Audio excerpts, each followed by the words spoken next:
Good morning and welcome to this Wednesday, March 9th, 2022 edition of Trading Places Live at earningsbeats.com. I'm Tom Bowley, Chief Market Strategist here at Earnings Beats, and I'll be your host for the next 30 minutes, featuring everything you need to know as you prepare for the trading day ahead. Well, I mean, we got futures up almost 600 today. So there's your other side of the coin with the VIX, as high as it is. We've seen a lot of selling.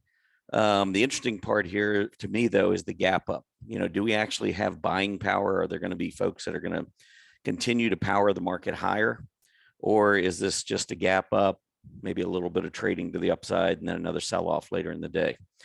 That's going to be a question that's going to be very interesting because I don't know about most folks. I wouldn't be real comfortable holding into tomorrow morning, knowing that the February CPI report is coming out and knowing how the market has reacted to that the last 3 months that it's come out.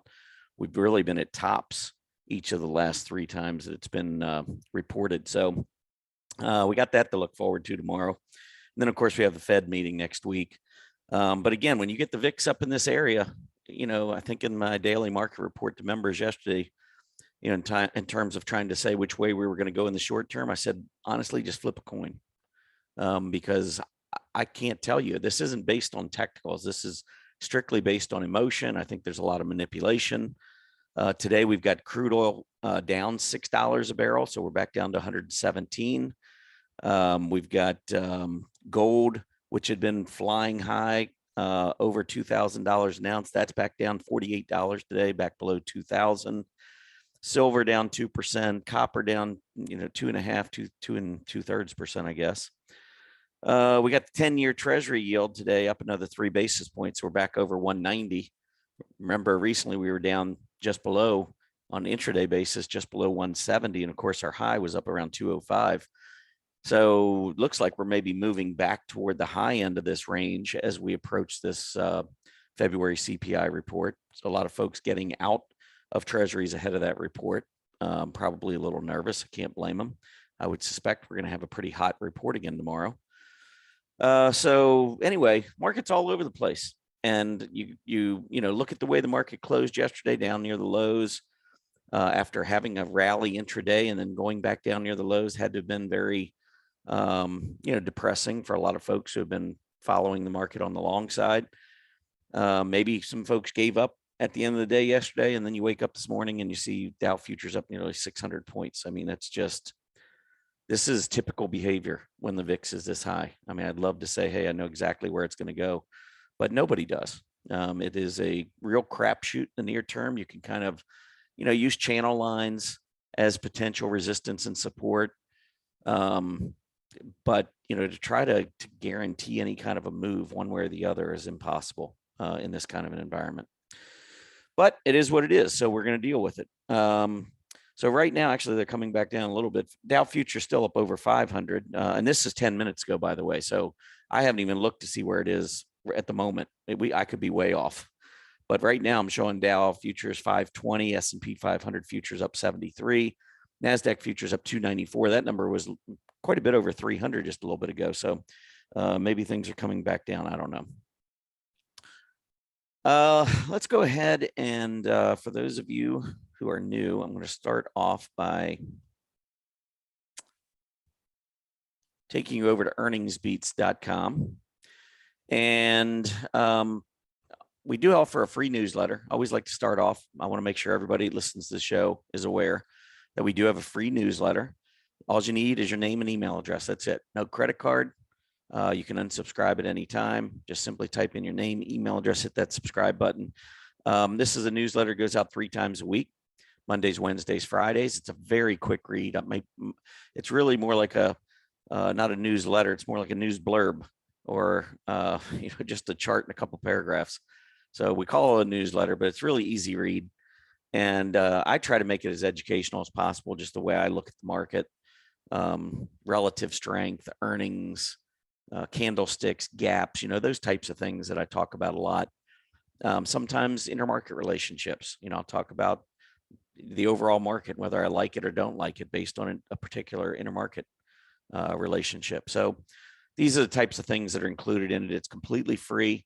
The other benefit here is that if we have free events, I'll reach out to this group. We always invite our EB Digest community to any of our free events, send out room instructions to Zoom, make it as easy as possible for everyone to join. So I think it's a great newsletter, a great part of a really good, solid community. And so we'd love to have you. The other thing I want to mention too is we will not release your information to any third parties. So we keep all of that private. We've had folks reaching out to us. We have no interest. We're not selling lists. So if anybody listening as a marketer, we're not going to sell you the list. We keep all of that private. So I think that's important to a lot of folks too. All right, let's move on to the action from yesterday. So today's daily market recap for Tuesday, March 8th. Dow Jones Industrial Average finished down 185 points. The S&P 500 was down 0.75%. The NASDAQ was down NASDAQ was down 35.41. Mid caps up 9. So we actually saw a little bit of positive action on the mid caps. They were all over the place intraday, but they did finish up slightly. Small caps up almost 5 points. And on a relative basis, there was your winner. Small caps actually had the best performance of those 5. From a sector perspective, energy again on top. How many times? I mean, I sound like a broken record. Energy is always on top. Although with crude oil, last time I now down $6 a barrel, I have a feeling we're seeing a lot of profit taking in energy today. But anyway, energy yesterday up 1.5%. Discretionary was up a lot more intraday. It did finish up about 0.2%, but at least it was up because we've had a pretty rough week or so in that discretionary space. Staples, the worst performer. So there's your XLY XLP ratio that I like to follow. We did actually get a little bit of a bump up in the XLY XLP yesterday. So that was one positive to take away from yesterday, maybe at least in the short term, money rotating a little bit more towards offense instead of defense. And maybe that's why we've got futures up this morning. I don't know. But anyway, Staples down 2.7% yesterday. Healthcare down 2%. Utilities down 1.55%.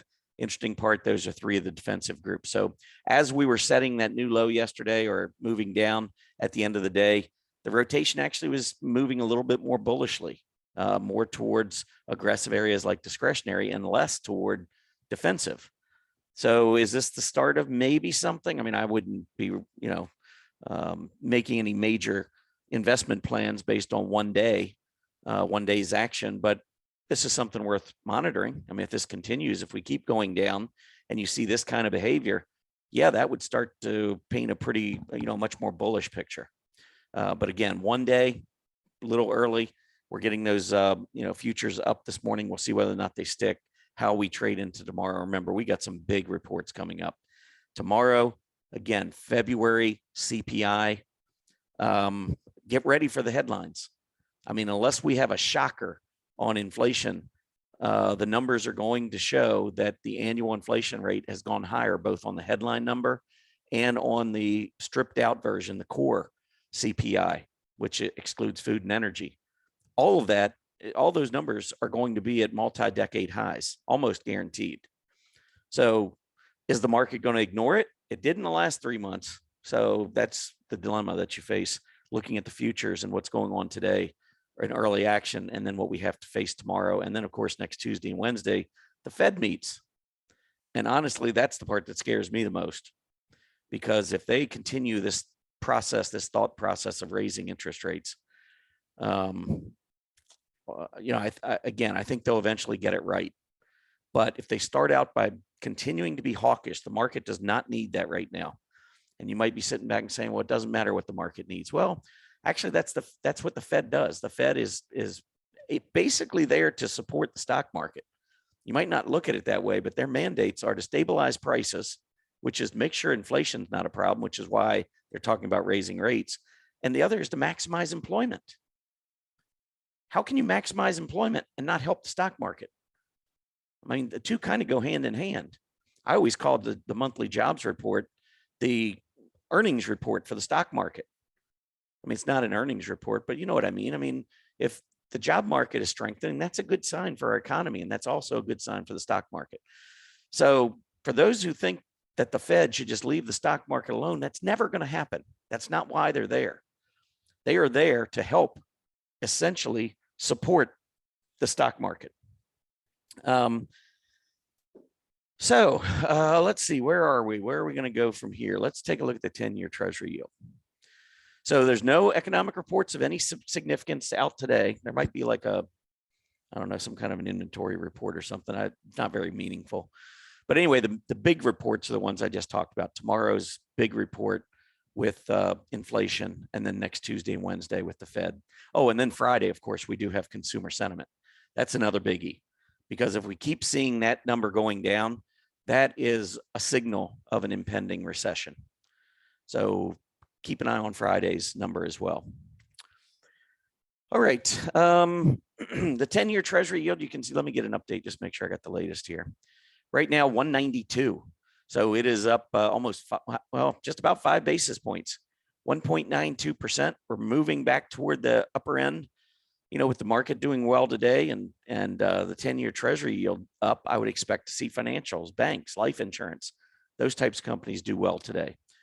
Unfortunately, you don't have time to get in because a lot of them are probably going to gap up. So then the question is, do you chase? And we've talked about chasing in a cyclical bear market. That usually gets you in a lot of trouble. So that's the problem with trading during an environment like this. I think you have to be just really patient to wait for the exact trade that you want to set up. Either wait for that VIX to get up in the upper 30s to 40, like it was, just I guess maybe yesterday it hit 37.5. And we've topped out recently, 37, 38, 39, right in that range. When the VIX tops and starts coming down, the market bottoms and goes back up. So looking at where we were yesterday, you could have held your nose and jumped in on the long side and been very happy when you got up this morning and saw futures. But when the VIX is that high, sometimes you see those impulsive moves to the downside where you get the big gap downs. I mean, I wouldn't have been surprised if the Dow was up or down 600. I wouldn't have been surprised if the Dow was up or down 1,000, 1,500 today. Nothing really would have surprised me. When the VIX gets to this level, that takes the element of surprise and throws it out the window, because a high VIX, it's all about surprises. It's all about reversals. It's all about whipsaw. Now, ultimately, we're going to get to a bottom and the VIX is going to be high. I don't know if it'll be at the highest level, but it'll be high. And when we hit that ultimate bottom, the VIX will come down and that'll be it. I don't think we're there yet. Based on the signals, and I'll go over some of them today, I don't think we're there yet. I think we have another leg down, and it might be a really painful leg. But if we do get that leg down, and you've been sitting out the market and you're wondering, where to get in, don't try and time the exact moment. If we go back down and you see that S&P 500 dropping below 4,000, I would start building positions, whether it's in the QQQ, the Spider. Again, this is just my opinion. I'm not a registered investment advisor. You do what's comfortable for you. I'm just talking about the history of the stock market, looking at cyclical bear markets. That's what I think we're in. Feel free to disagree. If you believe it's a secular bear market, it's going to go on for years. That's up to you. That's, there's two sides of every trade. And so, I may be wrong. Maybe it goes down for the next several years. Who knows?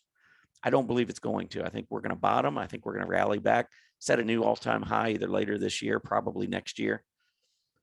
Especially if we dip into the 3,000s. I think it's going to take a little bit of time, recovery, back and forth, consolidation, then maybe fourth quarter this year, I think we start to see a big rally.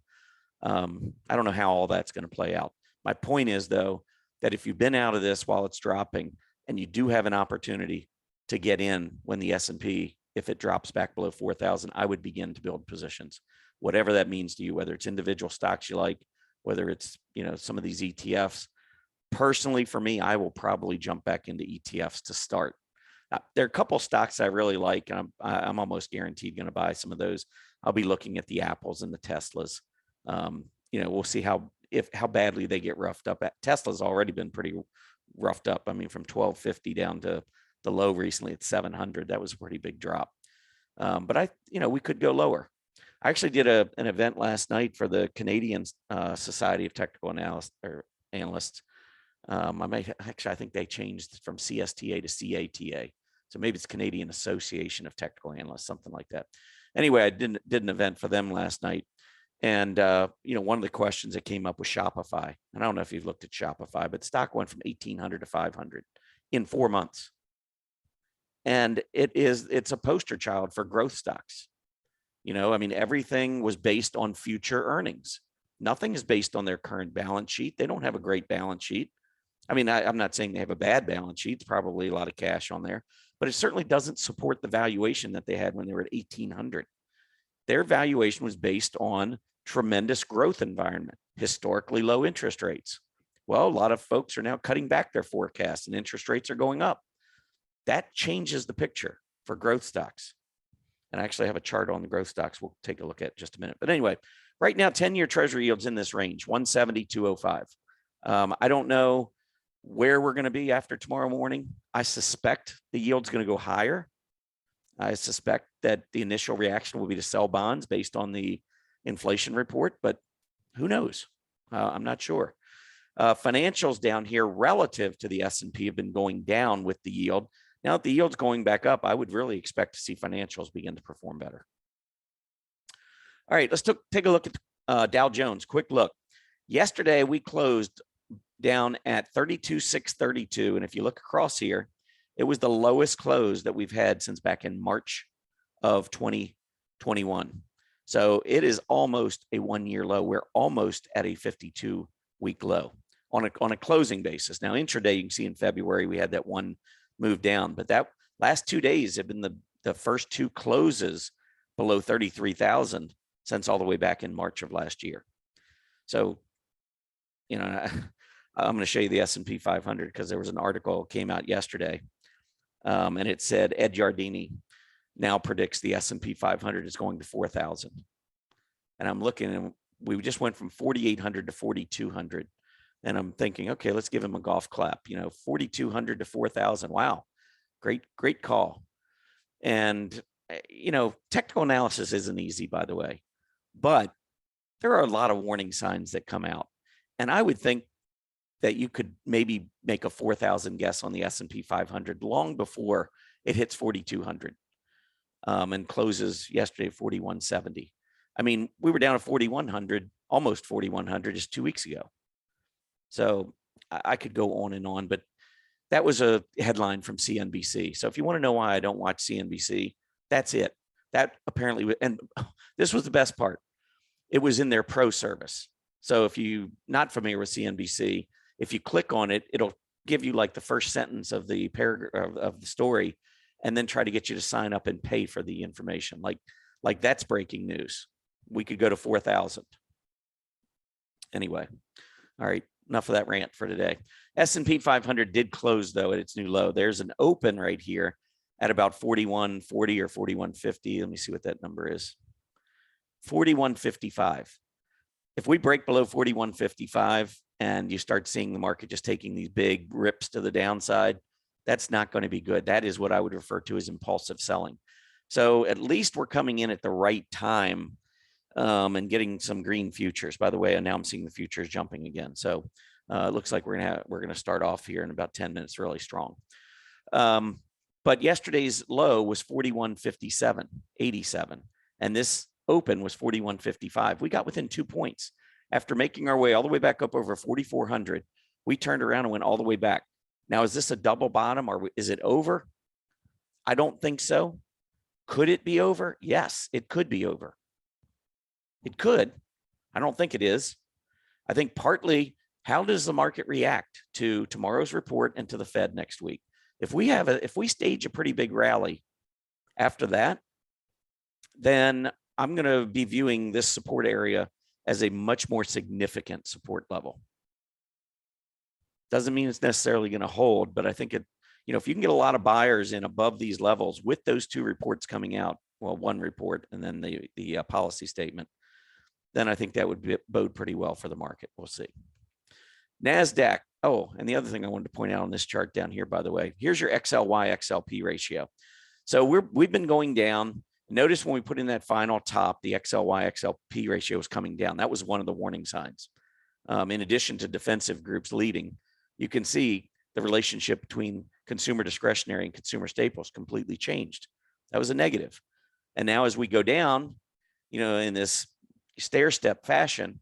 Notice the XLY, XLP is going down in stair-step fashion. Yes, we came up yesterday, but we had actually closed at new lows. So I'm not, again, one day, I'm not going to get overly excited about it. Let's move up and then move back down. And when we move back down the next time, let's see if this ratio is still going higher. That would be a good sign for the market. We need to see like a divergence in a positive way. If the market goes up, I would expect this number to go up. If the market goes up and this number goes down, I'm going to believe that this rally today is not going to last. So keep an eye on the XLY, XLP. I think it's a really good indicator. The next thing is transports versus utilities. Same reason, normally transports, that's if the economy's strong or expected to strengthen, transports should do well. And that type of environment would not be nearly as strong for the defensive utility group. So I always like to follow the transports versus utilities as well.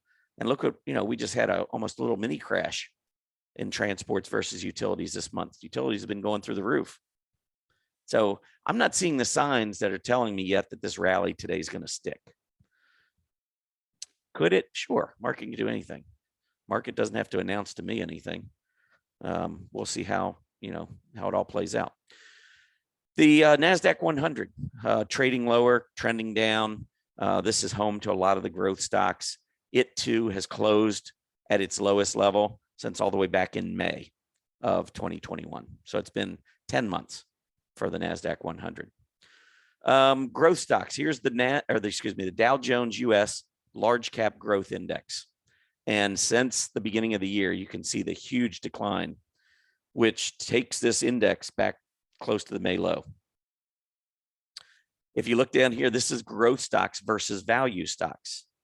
Also going down. Look at the end of the year.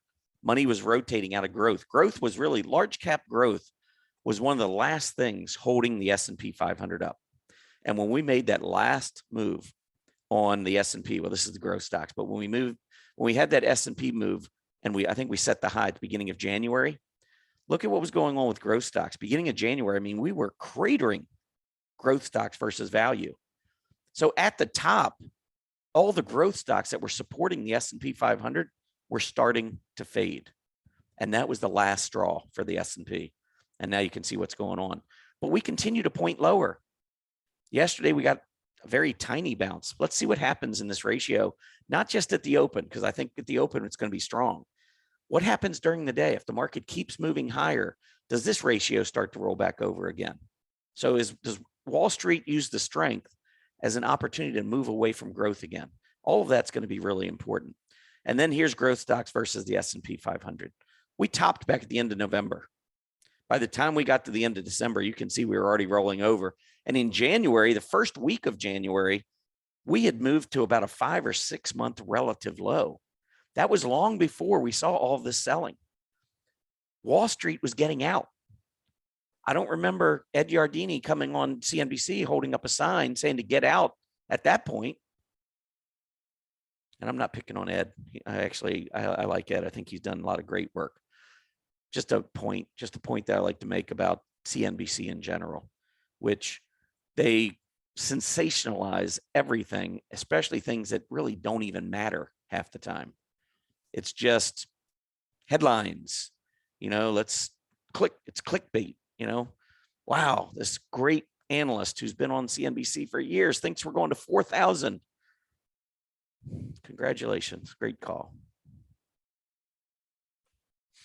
Gold. I wanted to talk a little bit about gold because I mentioned in my daily market report yesterday that I got out. That's it. I'm done with gold. I was expecting gold to have a nice run at the beginning of this year. Why? Because of the fear associated with a cyclical bear market. Could the fear escalate again? Sure. Could gold go higher? Absolutely. We're talking about gold making more than a 10% move in about 5 weeks.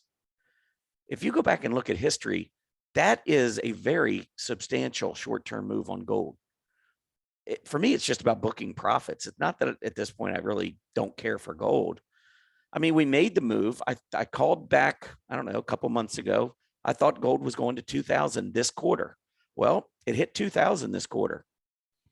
Now, I think a lot of times we get the tendency, and I've done this many a times, throughout my career, you get the tendency, it gets to 2,000, and puff your chest out and say, well, now I think it's going to go to 2,500 and I'm just going to hang on. And then it goes back down to 1,800 and you're sitting there, why didn't I get out of 2,000? Once you sell, they can't get your money. It's back in your account. And when I say they, I'm just talking about in general, Wall Street, market makers. You know, you're constantly battling the emotional fears and scars when you're dealing with a volatile market like we have right now. So when I get the opportunity to book a substantial profit like that, normally I'm going to book it. If it keeps going up, great. That's fine. You know, I mean, I'm going to be looking for other opportunities. I think there'll be plenty of opportunities in other places. Gold, I believe in the long term is going to go down versus the S&P 500. I think we're in a secular bull market. Gold tends to not do as well in a secular bull market. It certainly doesn't do well when the dollar is rising. And if I pull up the dollar, look at what the dollar is doing right now. Dollar and gold are going up together, which if you study history, does not happen very often. So be careful as the dollar goes up. I think the dollar is more sustainable to the upside than gold is. And I'm going to go back to that gold chart for a second because I wanted to show you the 5-day moving average of the VIX since the beginning of the year. This is when gold tends to do its best work on a relative basis. Down here at the bottom is gold versus the S&P 500. So you can see the big spike there in gold versus the S&P, this big spike in the 5-day moving average of the VIX, and there's your absolute spike in gold. Now, if you take a look back, you know, earlier, we had a big move in gold March and April of 2020. This is 2 years ago. This was the pandemic. Well, it was the fear factor. And even though the 5-day moving average of the VIX did come down, it had no choice. I mean, 47 and a half 5-day moving average. Again, if you study history, that's only going to happen in, you know, maybe a handful of times in your lifetime, probably. You know, pandemic, what we went through, the fear we went through with the pandemic, with the financial crisis, with the 1987 crash, probably back in 1973, 74. I mean, those are 4 that I can count in my lifetime where volatility, the fear was so intense. Of course, back in the 70s, I wasn't trading the stock market, didn't really know too much about it back then. So really only 3 in my investing lifetime where you're going to see the VIX get up like that. So yeah, it was coming down, but the VIX was still very, very high. There was still a lot of fear in the market back here. And that's what was driving gold. And then the fear kept subsiding, and gold didn't do much. Now, with the cyclical bear market that I expected that we were going to get, that's almost always going to send the VIX higher, or it always is going to send the VIX higher. The VIX is going to respond to a decline, a big decline in equity prices. So anticipating that move, that was the reason for gold. I expected gold to outperform the S&P, and that's it right there. Will it keep going? Maybe. But if the market bottoms like I think it's going to, I think that will eventually reverse. And I think we'll go right back down, similar to what we did back over here in March of 2020. I mean, gold kept going up, but it was going up less than the S&P 500. So yeah, gold, you're making money, but you're not making as much as if you were in the S&P 500. And so that's the way I look at it. As long as it is in an environment where it can outperform the S&P 500, then I want gold. Otherwise, I don't want any part of it. So I'm just taking my money running, and I'm sure there'll probably be a lot of questions about that. So I thought I would talk about that a little bit today. Earnings. Wow, there were some big movers after hours last night. Bumble, BMBL, going down pretty steadily. I mean, this stock was $26 a week ago, went down to 15, finished at 16 yesterday. Today, what I saw last look, it was up 24% pre-market. Now, keep things in perspective. 24%, roughly a quarter, was going to be around $4. It's going to take us up to 20. Half of what we lost in the last 2 weeks. So still in a massive downtrend. They missed on their earnings. They lost 5 cents instead of 4 cents expected. I didn't see their revenues or their guidance, but this is probably a little bit of a relief rally. And then I wouldn't be surprised to see it go back down again. So I don't trust this move. MDB, MongoDB, software company, is trading up 12% in pre-market. Last time I looked, could be different now. But again, stock's been getting hit hard. 12%, that's roughly $33, $34.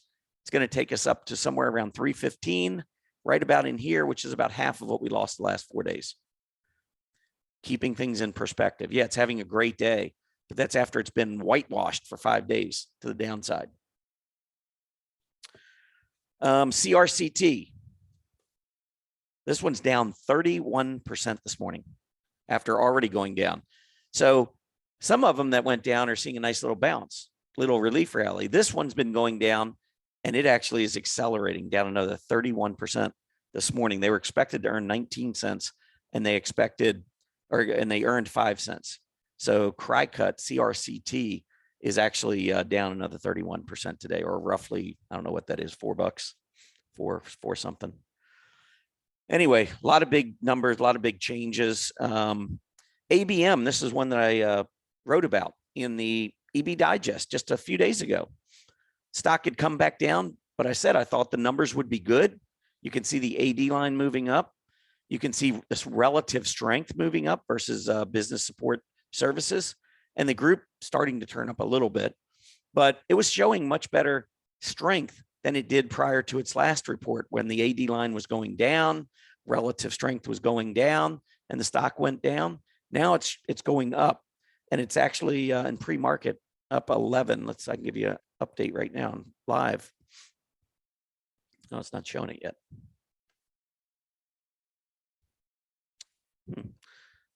All right. Market should have been open for a minute and a half. I would have thought it'd be showing it here. Anyway, maybe there's a little delay on stock charts. I don't know. But ABM I was showing was up 11% pre-market. So it was back up to about 48 and change. So if you did decide to take a plunge heading into the earnings report, it was a pretty nice report. They did beat 94 cents versus 79. Last thing I wanted to talk about was just for the 3 you must see was really just renewable energy. I mean, the renewable energy stocks, I'm just going to go through and show you some of these renewable energy stocks and what they did yesterday. Enphase trying to make a breakout, didn't quite get there, but it's starting to show a lot of hollow candles, starting to see that AD line begin to pick back up again. SEDG, this is Solar Edge. Another one, big move up. Look at the AD line here, just set a 52-week high just recently. So Sedge looking pretty good there. Plug Power, my biggest loser of 2021. That's how I always remember it. Anyway, Plug Power looks like it's trending a little bit higher. It's been performing pretty well. Sunrun, RUN, starting to break up above its moving averages, trending higher. I like that. Sun Power, SPWR, also trending up above its moving averages, looking pretty strong. 2 more to go, and then we'll wrap this up. Fuel Cell, if you like the smaller stocks, this one's down around 610, but it too has been trending higher. And then the last one, another smaller one, BLDP, which is Ballard Power, BLDP. This is currently $11 stock. This one's been trading higher. These stocks are very aggressive, though. I will point out they tend to move very quickly. Renewable energy, one day they're great, next day they're horrible. So just understand the type of volatility you may see and the risk that you're taking if you get into any of these stocks. All right, let's go back over and wrap this thing up. Let's take a look and see what the market is doing. Dow Jones up 559, S&P 82, NASDAQ up 319, up 2.5%. Looks good. Small caps, mid caps, everything moving higher except the VIX. VIX down about 7.7%, 32.5. 32.5 still a pretty high number. We'll see what happens the rest of the day. When we were in that rally, that brief rebound rally back up to 4,400, a lot of that move, or at least some of that move, was made by gapping up. If you noticed on the way down, much of the move to the downside has been during the day, selling, distribution. So we've got, a couple of things to watch today. Watch the ratios I pointed out. Let's see if this rally has some legs. Maybe get back to the trend line. Look on the NASDAQ 100. Connect the highs, connect the lows over the last 2 or 3 months. See if we can get back up to those trend lines. Those are some of the things I'll be looking at today. All right, that is it. I appreciate everybody tuning in. I'll be back tomorrow for a recorded version of Trading Places Live over at Stock Charts TV. That will start at 9 a.m. tomorrow morning. So just come into Stock Charts around 9 o'clock, click on that, and you'll be able to hear the latest episode. Everybody have a great day. Be careful out there. This market is absolutely crazy. And try to continue to guide you through it. Happy trading, everybody.